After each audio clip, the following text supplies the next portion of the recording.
Hello students, once again welcome back to my class. Last day we have been studying about life process chapter, about the nutrition of different types of nutrition. Today we will start from the modes of nutrition.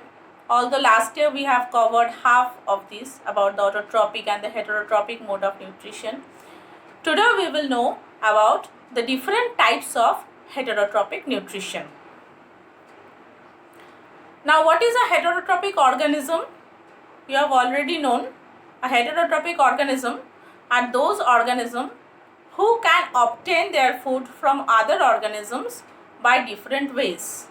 Three types of heterotrophic mode of nutrition are there. First is the saprophytic nutrition, second is the holozoic nutrition, third is the parasitic nutrition. So, saprophytic nutrition, sapro, the word sapro means rotten. So, saprophytic organisms, what they do? They absorb their organic nutrition from the dead and decaying organisms of the plants and the animals. And such organisms, they secrete certain enzymes which hydrolyze the complex molecules of dead organisms. Such type of nutrition in animals is known as saprozoic nutrition. So, the plants which exhibit this type of nutrition are known as saprophytic nutrition. In bacteria and fungi, you can give two examples. Next is holozoic nutrition. Holos and zoon. From these two words, holozoic nutrition, this word has come, holozoic. Holos means entire, complete, and zoon means animal. So, holozoic nutrition means feeding on solid food. This solid food, it may be plant product or it may be animal product. The food may be a whole part and a whole animal or their parts or both. In this mode of nutrition, what happens? The organism takes in the complex organic food material into its body by the process of ingestion. The ingested food is digested and then it is absorbed into the body cells. And what happens to the undigested and unabsorbed food? That is thrown out of the body by the process of egestion. So, these organisms like human beings, lizard, all the animals, they perform this mode of nutrition. Next comes parasitic nutrition. Now, parasite, do you know what is parasite?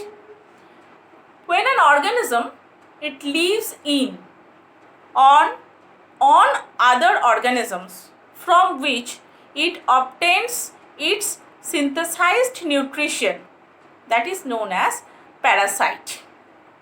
And the mode of nutrition is known as parasitic mode of nutrition. The organism from which a parasite obtains food is known as its host. And the plant parasite can be found, animal parasite can be found. The plant parasite, what they do? They suck food from the host.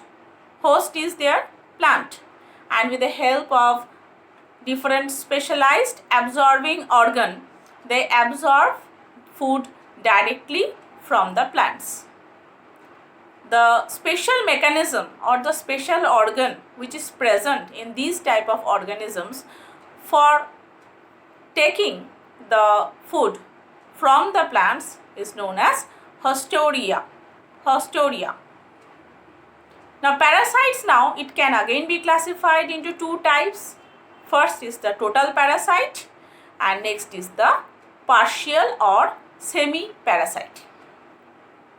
Total parasite, like you can give the example of Cuscuta reflexa, that is dodder plant, that is a rootless, yellow colored, slender stem with small scale leaves and it wraps itself around the stem of the host plant and absorbs the haustoria. Haustoria means the sucking roots which penetrate into the host tissues, and they get connected with the conducting tissue of the host plant, and from there they suck up their food from the stem. And another is there, that is known as the total root parasite or branch, that is broom rape. This type of parasites, they live on the roots of brinjal, tobacco plants, and they are also present in the roots of the fig plants.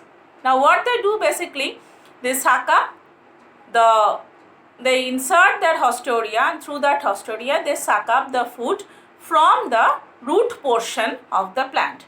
So we have learnt now that some of these parasites, they take their food from the stem portion of the plant. Some parasites, they take food from the root portion of the plant. These are known as the total parasites. Next, partial or semi-parasite. Now these type of parasite, they have a special feature, that is they possess chlorophyll and they can synthesize their own organic food, but they get water and minerals from the host plant. That is, they are manufacturing their own food by means of chlorophyll is present within them, so they are able to do, but they can't get up water and minerals. These water and minerals they take up from the host plant. They grow on the stems and roots of other plants as the previous one also. Okay, so this type of partial or semi-parasite, they can be found. You can give an example, that is found in the root of sugarcane. Understood? Next, we will know about the nutrition in animals. Now we have learned about the nutrition in the plants in our previous class by means of photosynthesis, different steps which are taking part in the process of photosynthesis and so on. Now today we will learn about the nutrition in animals. Now the plants are known as producers and those who depend on the producers. What are they known? They are known as consumers. Consumers depend on the producers for their food. Animals, what they do? They obtain food from plants or they obtain food from other animals. Now animals cannot make their own food. They have to depend on the food from plants.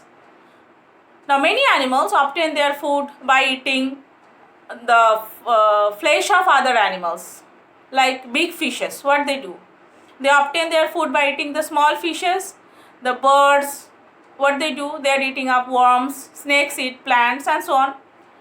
And there are plants who also obtain their food from insects. Do you know the name of some plants? Yes, pitcher plant, Venus flytrap. They obtain their food from insects. On the basis of the food habits, the animals can also be divided into three groups: herbivore, carnivores and omnivores. What are herbivores? Herbivores are those organisms who eat only the plant or their plant products, are known as herbivores. Carnivores, the animals whose diet consists mainly of flesh or meat of other animals, are known as carnivores. They hunt their food. They kill the other animals and eat up those animals as food. So they are known as flesh eating animals or carnivores. Next comes omnivores. Omnivores are those type of organisms who eat both the herbivores and the flesh eating. That is, they eat both the plants and the animal products. They are known as omnivores. Human beings, bears, different types of mammals are also present, like and birds, crow, sparrow. These are the examples of the omnivores. Understood? The carnivores and the herbivores, what they do? The carnivores eat the herbivores, and in this way it is the energy of the sun. Last day I have told you the sun is the ultimate source of energy. It is the energy of the sun which provides food directly or indirectly to the living beings. Now an organism, either we have known it makes their own food from raw materials as green plants do, or they can take in the ready-made food as we or the other human beings or the animals do. Now the process of intake of food and utilization of the raw materials by the living organisms for various metabolic activities of the body is known as nutrition. Now different steps are there in the process of nutrition, although the definition of nutrition we have learnt in the previous class, but still then we have given a recap of this definition. Now what are the different steps in the process of nutrition? It is not that you are eating the food and it is getting directly digested.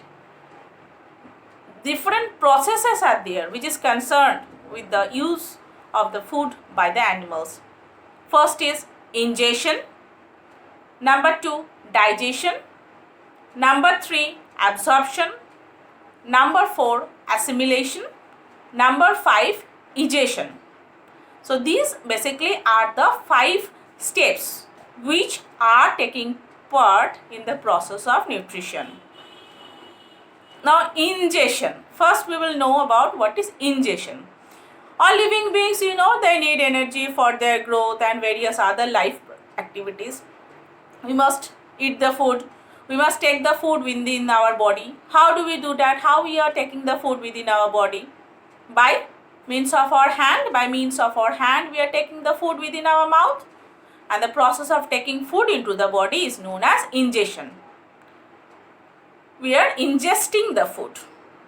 Next, digestion. Now the food which we are ingesting, this food consists of different types of complex insoluble organic substances which cannot be absorbed by the animal's body directly in the form of ingestion. So before the food is used by the animal or the organism by various functions, like we get energy for our growth after the process of complete nutrition, the water soluble molecules are present which is directly absorbed into the bloodstream. The process of breaking down of food which contains large insoluble molecules into small water molecules which can be easily absorbed by the body is known as digestion. So digestion, basically we can say the dissolving of the solid food within our body. Okay, the physical method which is used up here are chewing and grinding of the food within the mouth. You are chewing and making the food into bolus, that is it is getting into broken down into very small particles, and different types of digestive juices are used up and the enzymes are secreted by the body for the process of digestion.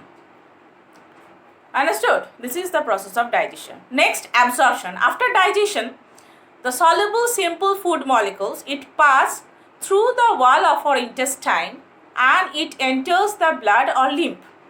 It occurs by the process of diffusion. So the process by which the soluble nutrients, they are passing through the intestinal walls into the bloodstream is known as absorption. After the process of absorption comes assimilation.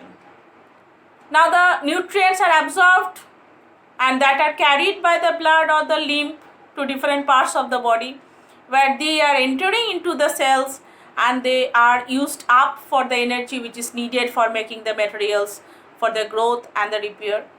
So the process by which the nutrients are taken in by the body for giving energy to the body for growth and repair of the body is known as assimilation. After assimilation, next process is egestion. In the assimilation process, what is happening? The food is getting digested and that is transported to different parts of the body by means of bloodstream. Egestion, in the process of egestion, we have ingested the food. Some food is there which is not digested by the body, and that part of ingested food, it remains undigested and that cannot be used up by the body. So egestion is done. So elimination of the undigested food by means of fecal matter to the outside. Now the body is eliminating out the unrequired or undigested food by the process of egestion. Understood? Till this much today. We will continue with the remaining portion in our next class. Thank you.